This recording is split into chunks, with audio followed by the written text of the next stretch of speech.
भेटल चिट्ठी पढ़लो ध्यान सो आयब जी काम जैन फूललो गुमान सो कसमस तन पिया कसमस तन आंगी मसई गेलैना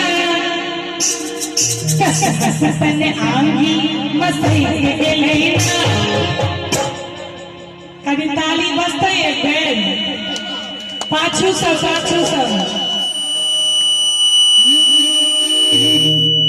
कसमस तन आंगी मसई गेलैना पिया डाले पर भैया हंसी गेलैना पिया डाले पर भैया हंसी गेलैना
एतेक देर सब पाछू में बैसल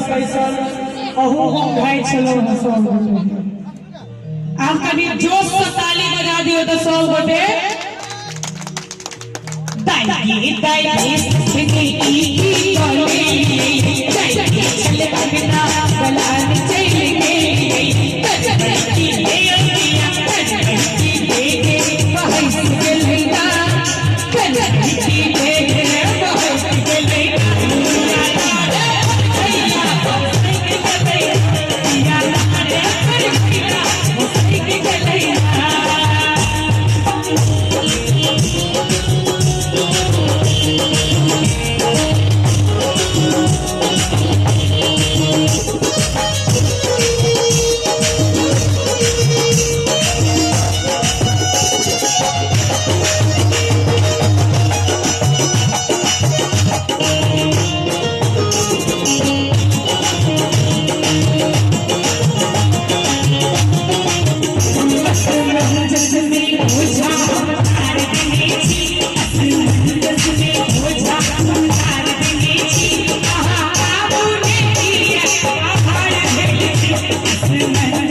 जाई छी त जाई छी इना किया जाई छी जाई छी त जाई छी इना किया जाई छी हे यो पाहुन हमर जाई छी हे यो पाहुन हमर जाई छी त जाई छी इना किया जाई छी जाई छी त जाई छी के जाई छी हे यो पाहुन हमर जाई छी हे यो पाहुन हमर जाई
जलता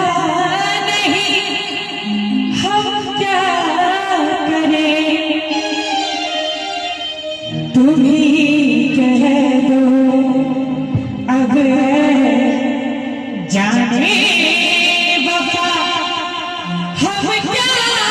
करें ये दिल कहीं लगता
नीक लागे छै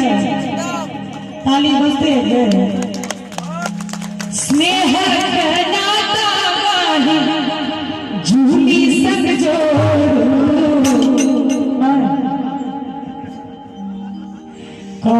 नहीं आशा पर भात यो स्नेह के नाता गाही झूली